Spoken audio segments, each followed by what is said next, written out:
অদ্ভৌতিক animation. কিছু অদ্ভুত, কিছু ভৌতিক।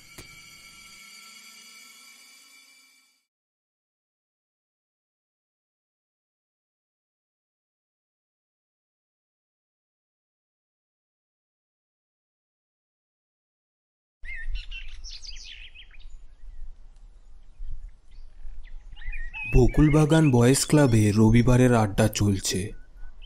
সেদিন ক্লাবে উপস্থিত ছিলেন ডাক্তার কৌশিক, মুক্তারদা এবং গোরা। গোরা, তুমি তো অনেকবার অলৌকিক শক্তির সম্মুখীন হয়েছ। এমন কোনো ঘটনা কি ঘটেছে যেখানে তোমার প্রাণ যাওয়ার উপক্রম হয়েছিল? হ্যাঁ মুক্তারদা, এরকম তো অনেক ঘটনাই ঘটেছে। সেবার ওই যে মানিকগঞ্জের জমিদার বাড়ির ঘটনাটা মনে আছে? সেখানে গিয়ে আমি আর ডাক্তার তো প্রায় মরতেই বসেছিলাম। হ্যাঁ দাদা, সে যে কি ভয়ঙ্কর কাণ্ড, কি আর বলবো। গোরা, সেরকমই কোনো একটা ঘটনা শোনাও তো আজকে। আচ্ছা শোনো তবে। আমি তখন কলকাতায় নতুন বদলি হয়ে এসেছি। একদিন বেলঘরিয়াতে এক পুরনো বন্ধুর সাথে আমার দেখা হয়েছিল। কথায় কথায় ভূতের প্রসঙ্গ উঠতেই হাসতে হাসতে সে আমাকে বলল, হ্যাঁ দেখ গোরা, এই বেলঘরিয়াতেই এক বহু পুরনো ভূতের বাড়ি আছে। সত্যি বলছিস না তামাশা করছিস? তুই পণ্ডিত লোক, ভূতে তো তোর বিশ্বাস নেই? আরে না না ভাই, তামাশা কেন করব? সে বাড়ি আমি ভাড়া নিয়েছিলাম। 3 দিনের বেশি সেখানে থাকতে পারিনি। বিশেষ কিছু যে ভয়ঙ্কর দেখেছি তা নয়, তবে কেমন যেন শব্দ হয়, মনের ভিতর সবসময় একটা ভয় থাকে। কিন্তু সেই বাড়িতে একজন বৃদ্ধা থাকে। কেমন করে সে থাকে জানি না। বৃদ্ধা বলেছিল যে কোনো ভাড়াটিয়া নাকি সে বাড়িতে 2 দিনের বেশি থাকতে পারে না। বন্ধুর কথা শুনে আমি ভাবতে লাগলাম, ভূতের বাড়ি? এতদিন পর বোধহয় আমার স্বাদ মিটল। চিরকালই আমার মনের একান্ত বাসনা হলো ভূত দেখা। সেই স্বাদ মেটাতে শ্মশানে মশানে, বনে জঙ্গলে, ঘোর নিশীথে কত যে ঘুরেছি তা বলতে পারবো না। কিন্তু ভূত দেখা আমার কপালে জোটেনি। আজ কি তাহলে ভগবান আমার মনের ইচ্ছা পূরণ করলেন? দেখা যাক না কি হয়।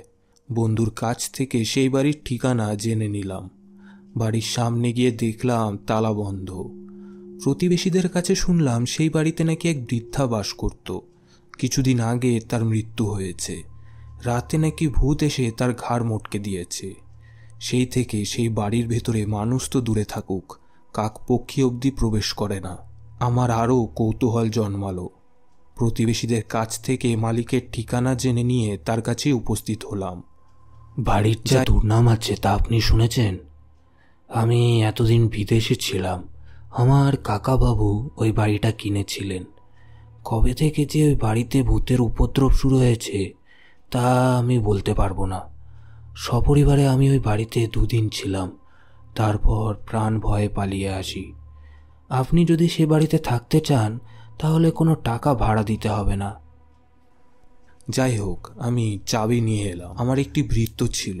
ভূত প্রেত দৈত্য দানব সে কিছুতেই মানত না। সে ছিল খুবই সাহসী। আমি তাকে সব কথা খুলে বললাম এবং জিজ্ঞেস করলাম, কি হে, তুমি আমার সাথে সে বাড়িতে যাবে তো? ভূত ভূত আমার কাছে আইব? আমি হলাম গিয়া ভূতেরও বাপ। তেই কেমন কইরা ভূত বাবা দিয়ে আমার সামনে বাহির হয়? ভূতের চাটনি বানায় খামু। তার কথা শুনে আমি খুশি হলাম। ভূত মানি আর নাই মানি, গায়ে কাটা দিয়ে ওঠে। একজন সঙ্গী থাকলে মনে অনেকটা সাহস পাওয়া যায়। চাকরের হাতে চাবি দিয়ে বললাম, তুমি সেই বাড়িতে যাও, ঘরদোর পরিষ্কার করে রাখো আর বিছানাপত্রও ঠিক করে রেখো। আমার পিস্তল আর ছোড়াটাও সাথে নিয়ে যাও। সন্ধ্যাবেলা আমি সেখানে যাব। সন্ধ্যাবেলা আমি সেখানে গিয়ে উপস্থিত হলাম। আমার ভৃত্য দরজা খুলে দিল। তার মুখে হাসির রেখা দেখে জিজ্ঞাসা করলাম, কি হে, সব ভালো তো? আগে হ্যাঁ বাবু, সব ভালো আছে। তা কিছু দেখেছো নাকি? আগে না, কিছুই দেখি নাই।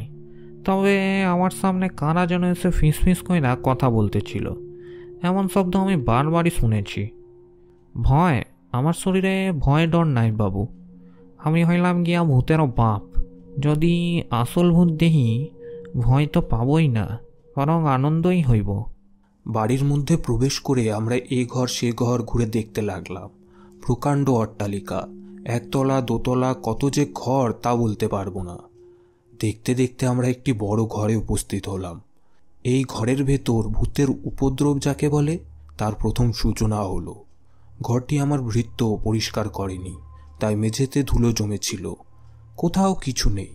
হঠাৎ দেখলাম আমার ঠিক সামনে একটি পায়ের ছাপ পড়ল, শিশুর পায়ের ছাপ। তার আগে কি আশেপাশে কোনো ছাপ নেই, কেবল সেই একটি মাত্র ছাপ। সেই পদচিহ্নের ওপর আমার নিজের পা রাখলাম।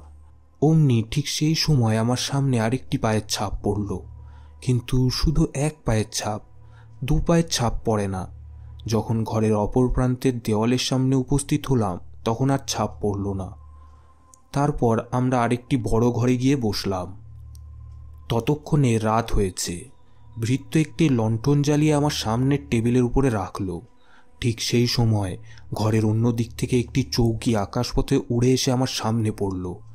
আমি বললাম, বাহ, মন্দ কথা নয়। প্রথমে দেখলাম সেই চৌকির ওপরে কে যেন বসে আছে। মানুষের আকৃতি বটে, কিন্তু তার দেহ যেন অতি তরল ধোঁয়া দ্বারা গঠিত। বাবু, আপনি কি আমার পিঠে কিল মারলেন? না তো, কি হয়েছে? আমার পিঠে তো কে জানি জোনে একটা কিল মারলো। এসব কাণ্ড কারখানা বোধ হয় কোনো বদমাইশ লোকের। কিভাবে করছে তা ধরতে পারছি না। আচ্ছা, যাই হোক, এই রহস্যের সমাধান না বের করে আমি চুপ থাকবো না। এরই মধ্যে সেই ধূমায়িত অবয়বটি অদৃশ্য হয়ে গেছে। এরপর এই ঘর ছেড়ে আমরা ওপরের তলায় গিয়ে উঠলাম। আমাদের মনে হলো মানুষের প্রতিকূল কোনো একটি ভয়ঙ্কর পদার্থ যেন সেই ঘরে উপস্থিত আছে। হঠাৎ ঘরের দরজা বন্ধ হয়ে গেল। সে ঘরে আর কোনো দরজা জানালা ছিল না। প্রথমে দুজনে মিলে দরজা টানাটানি করে দেখলাম, কিন্তু কিছুতেই তা খুলতে পারলাম না। এই দরজা তো পাতলা তক্তা দিয়ে বানানো, দুইটা লাথি মেরে ভেঙে ফেলবো, তারপর দেখি ভূত কি করে এটারে বাঁচায়। কিন্তু দুটো নয়, 1000 লাথিতেও সেই দরজা ভাঙল না। আমি অনেক চেষ্টা করে দেখলাম, কিন্তু সেই দরজা ভাঙতে পারলাম না। ক্লান্ত হয়ে আমরা ঘরটাকে দেখতে লাগলাম। তখনই একটি বিকট হাসির শব্দ হলো। দরজা একা একা আস্তে আস্তে খুলে গেল। সেই ঘর থেকে বেরিয়ে আমরা বারান্দায় এসে দাঁড়ালাম। একপাশে মিটমিট করে নীল বর্ণের অলৌকিক আলো জ্বলছিল। আলো কোথা থেকে আসছে আর কোথায় যাচ্ছে সেটা দেখার জন্য আমরা তার পিছন পিছন গেলাম। সিঁড়ি দিয়ে আমাদের আগে আগে আলোটি 3 তলায় উঠতে লাগলো। 3 তলার ওপরে উঠে একটি ঘরে আলোটি প্রবেশ করলো। আমরা অনুমান করলাম যে যেই বৃদ্ধাই বাড়িতে থাকতো তার ঘর এটি।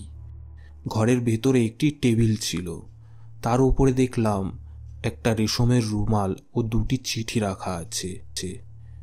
চিঠি দুটো নিয়ে সে ঘর থেকে বেরিয়ে গেলাম। দোতলায় আসার জন্য সিঁড়ি দিয়ে নামতে লাগলাম। মনে হলো আমার আশেপাশে আরও কে যেন নামছে। এপাশে ওপাশে দেখতে লাগলাম, কিন্তু কাউকে দেখতে পেলাম না। হঠাৎ করে যেন আমার হাতটা কেউ ধরল। আমার হাত থেকে চিঠি দুটো কেড়ে নেবার জন্য সে অদৃশ্য হাত বারবার চেষ্টা করতে লাগলো। হাতের মুষ্টি শক্ত করে আমি তার সে চেষ্টা বিফল করলাম। সামনের একটি ছোট ঘরে ভৃত্যকে শুতে বললাম।